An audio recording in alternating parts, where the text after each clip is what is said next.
Welcome to another episode of the Freelance Entrepreneur. Today we talk about stress and anxiety, as well as having a grounding technique at the end to help you with any stress or anxiety you may be suffering from.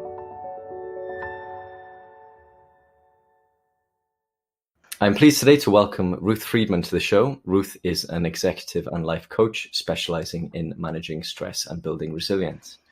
Ruth works with both businesses and individuals to become more effective professionally and personally, and to live life more fully. Ruth is currently based in Brussels, but works with clients from all over the world. Ruth, welcome to the show. Hi, Daniel. Nice to see you. So I think it would be useful to first start off by knowing a little bit more about you and how you got started in training others about stress and anxiety. I'm from the UK. I started out life, have a degree in bachelor's degree in physics. I have a master's degree in environmental planning. I spent most of my professional life as a project manager in different contexts. So starting out in corporate IT and then in software consultancy. And then with the environmental planning, I was then running environmental projects and also recycling projects. Eventually, I got more and more interested in working with people, and I did some work for the UK Youth Service. And then life brought me to Belgium about 15 years ago. How did you end up in the coaching world? I'd been doing a lot of personal development work for my own interest because there were a lot of things that I wanted to change and succeeded to change in my life. So then I started doing a variety of different professional trainings. Slightly before that, I'd done a very long 2-year intensive personal development journey. At the end of that journey, we got to reflect on, so what's the next step? And I realized that I wanted to give something back. So ever since then, I've been thinking about how can I use what I've got to share with other people. And then a little while later, I went through my own burnout as this situation with a not-for-profit. And that gave me pause for reflection. And I started to think about my own situation. And I mean, because basically burnout is chronic stress. It's what happens if you get too stressed, you very easily end up in burnout. And then I was working with yet another process. So I've got a lot of processes behind me. And the process that I was working with as one of its foundational tools turns out to be a tool that is very supportive of countering stress and building resiliency. So that's kind of how I came into it. And more recently, I've gone through a process of training as a professional coach. So I'm combining all of the different things that I've got in when I work with clients. Because I know that stress and anxiety is only a part of what you deal with, but that's the topic that we're going to be covering today. Absolutely. So perhaps let's start off by you telling us a little bit more about stress and anxiety generally. So I'd like to start by differentiating between what is stress and what is anxiety. Okay. So stress is a healthy, natural, physiological response to a situation that involves change or challenge. And in a well-functioning human being, we have our moments of stress, and then we get pause and we can calm down. So a typical stress reaction is often known as the fight or flight response. So we stand our ground or we run away, and then we calm down and everything goes back to normal. However, in today's society, there often isn't enough time to calm down before the next wave of stress arrives, and that then becomes a problem. And as I mentioned, it can lead to burnout. Anxiety is created in the mind. So anxiety is kind of chronic worry. So if you're somebody that worries a lot, then it can flip over into anxiety. But the interesting thing is that the symptoms of prolonged stress and anxiety are quite similar, typically, and yet at the same time, we've each got our own individual response to stress. So for instance, some people eat more, some people stop eating, some people sleep all the time, other people can't sleep. Some people get super calm and chilled out as a way to kind of deny that there's a problem, and other people get really agitated and there's stress in their family life, for instance. So it's very individualized, but there are certain trends that we can see. something like 85% of people consider that they suffer from stress regularly.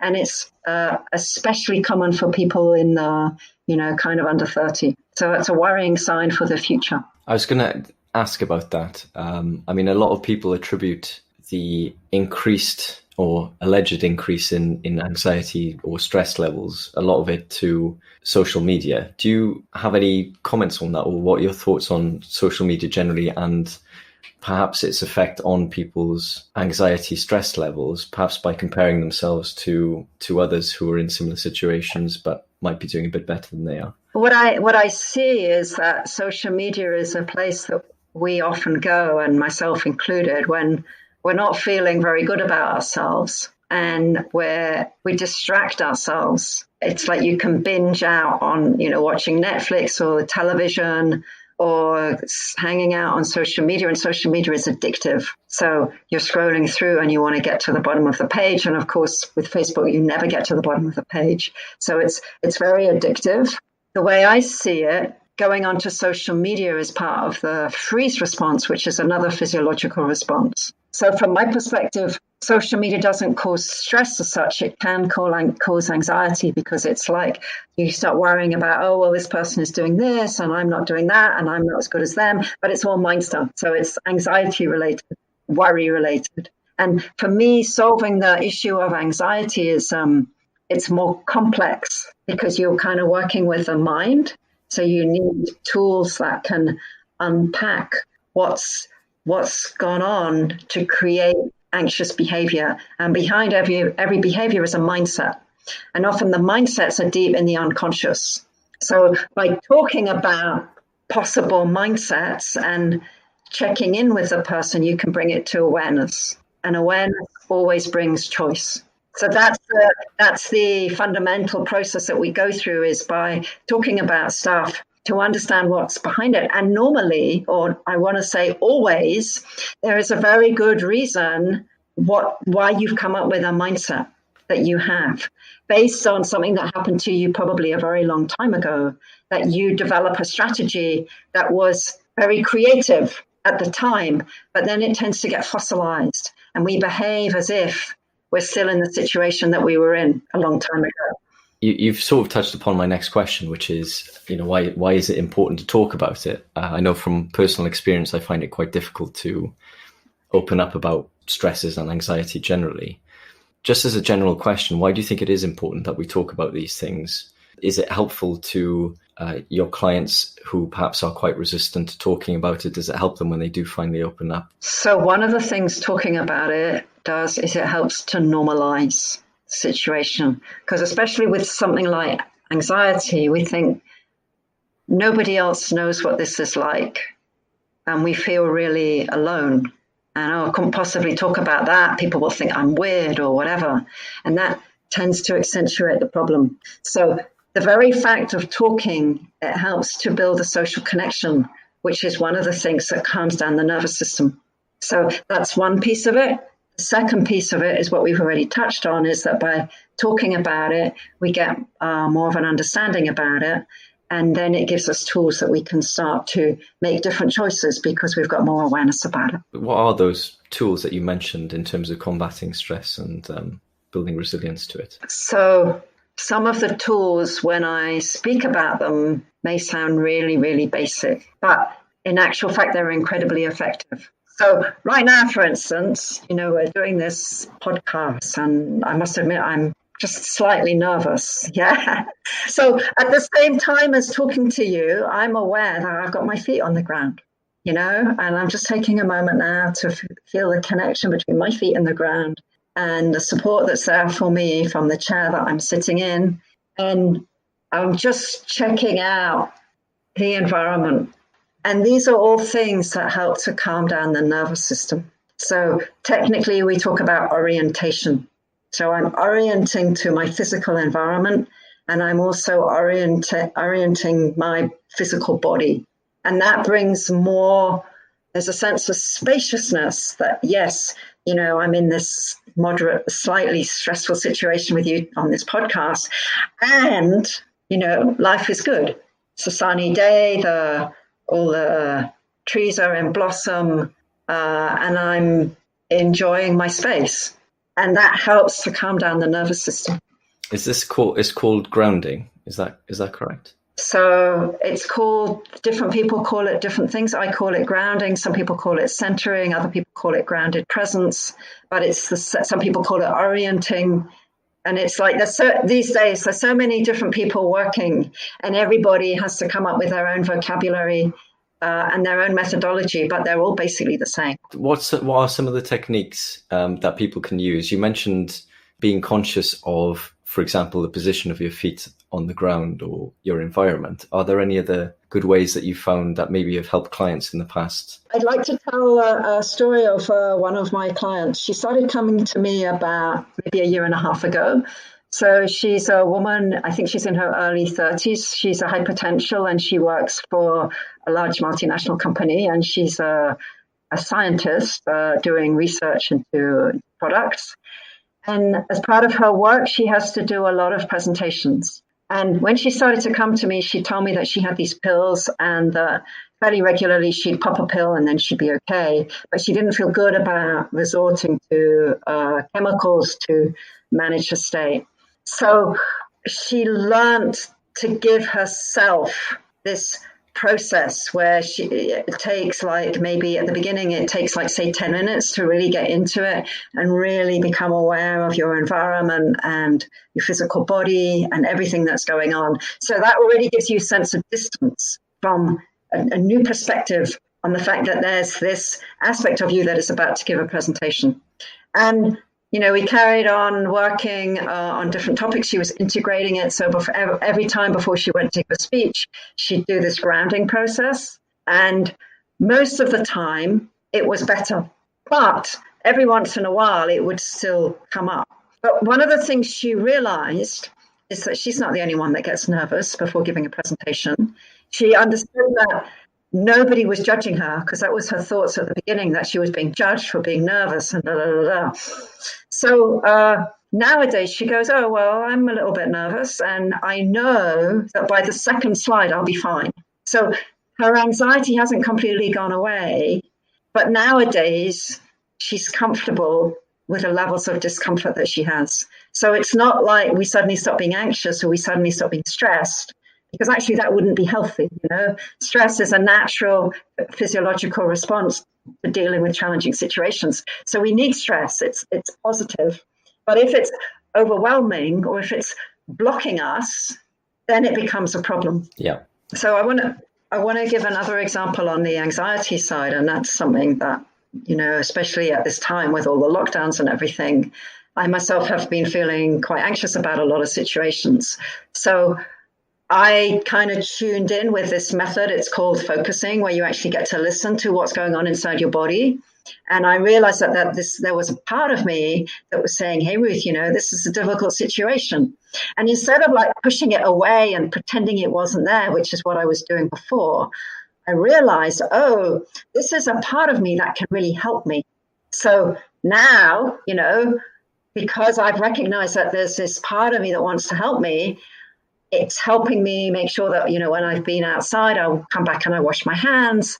It helps me to make sure I don't touch my mouth, all of the things that are going to help protect me. So I've engaged with a process, and I've engaged with that part of me to a positive effect, rather than it just kind of like nagging me saying, oh, this is a different, it can be quite negative, and it's often anxiety isn't constructive. But when you turn towards and find out what's behind it, then you can turn it into using it in a productive way. Another potential difficulty with stress and anxiety is not necessarily dealing with your own, but also helping others with theirs. Now, I know that you've worked with businesses before in perhaps helping staff who are suffering from stress and anxiety. Are we able to talk about that a bit, and also how you went about speaking with business owners as to how maybe they could help?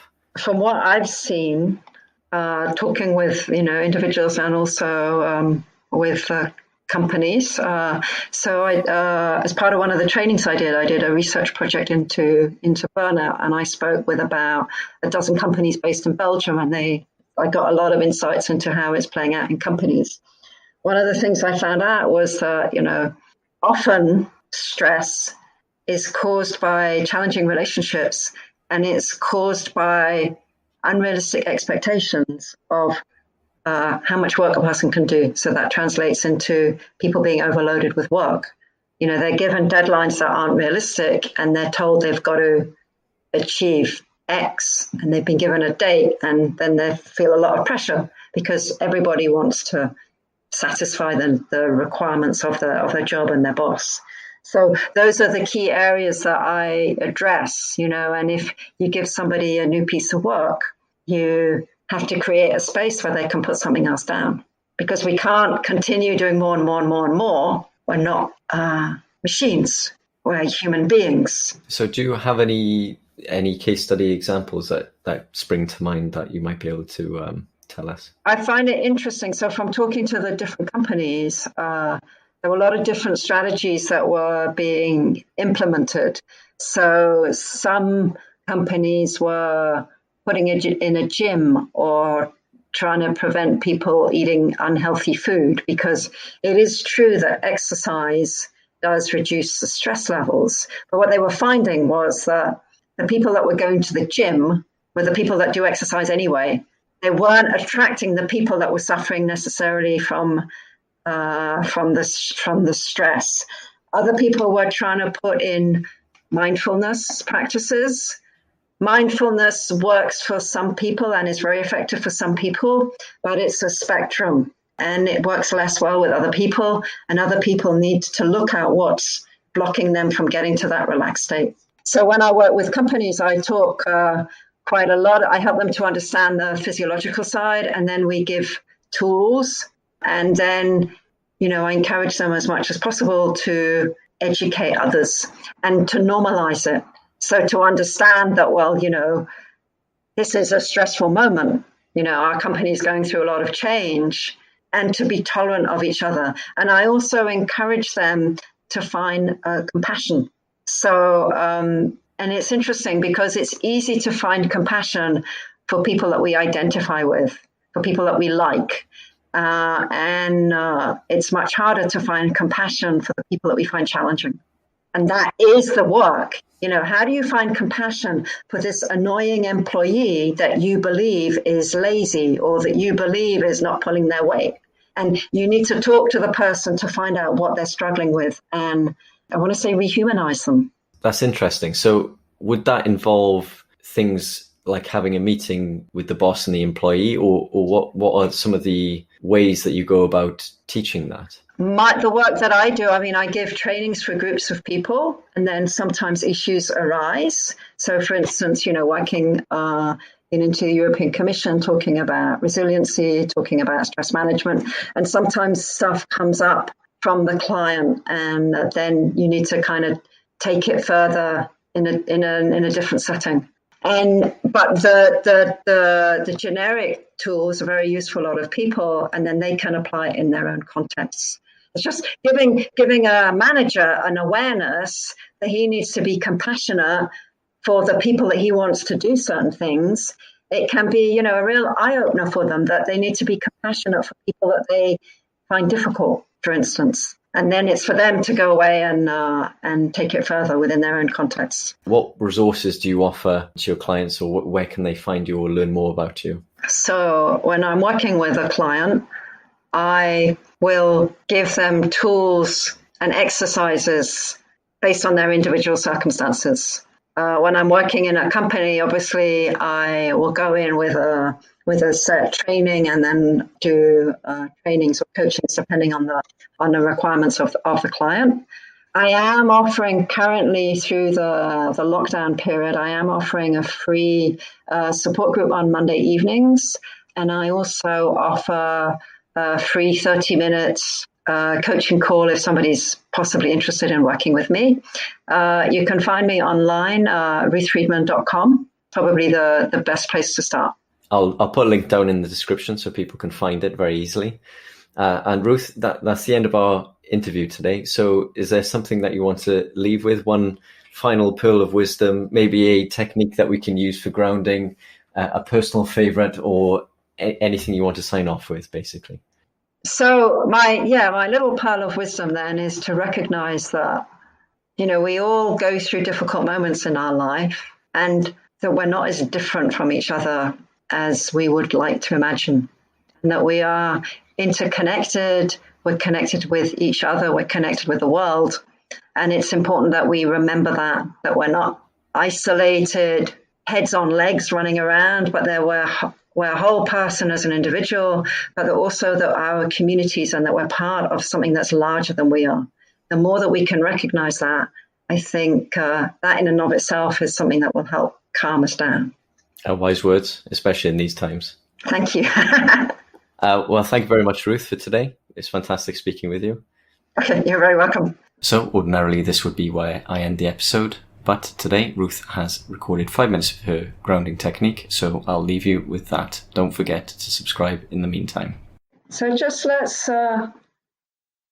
just take a moment and become aware of the sounds that you can hear in your environment.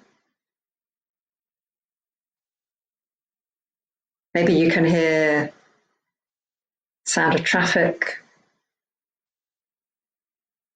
Maybe you can hear sounds coming in from your neighbors, the sound of my voice, any other sounds.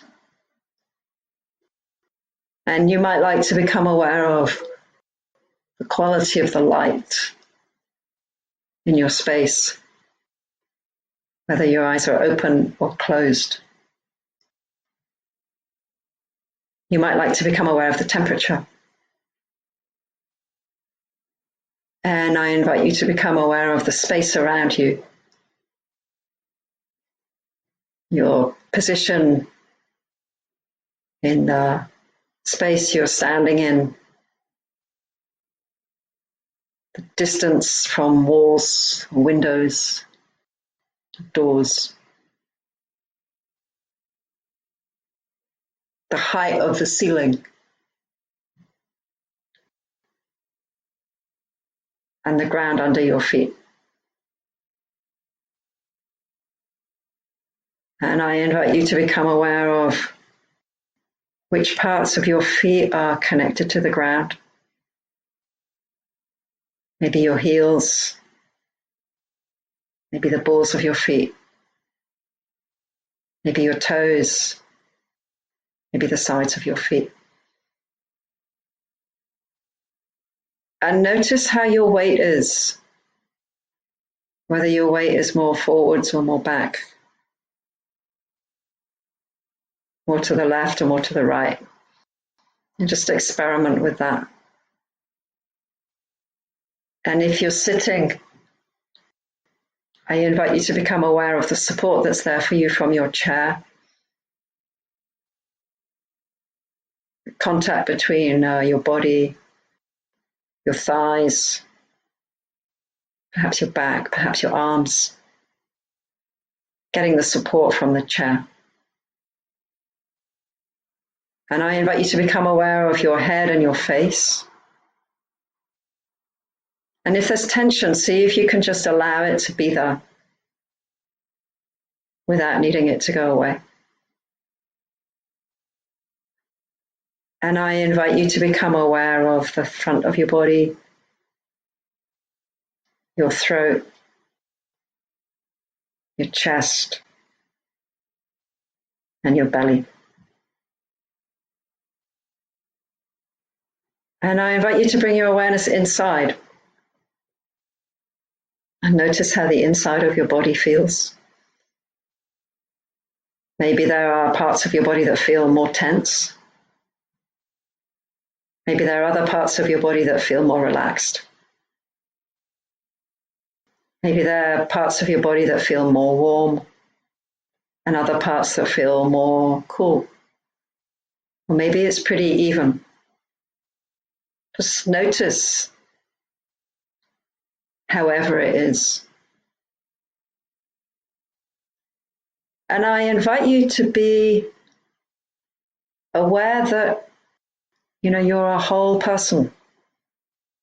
You notice the whole of your body from your feet to your head, and that you become aware of your body as a whole. And I invite you also to recognize that in some way you are connected to other people in your life. And there are other people listening to this podcast. So that maybe you get a sense of life, this connection to life that is outside of you. And just take the time that you need. And when you're ready, I invite you to come back and join us in this conversation that we're having together.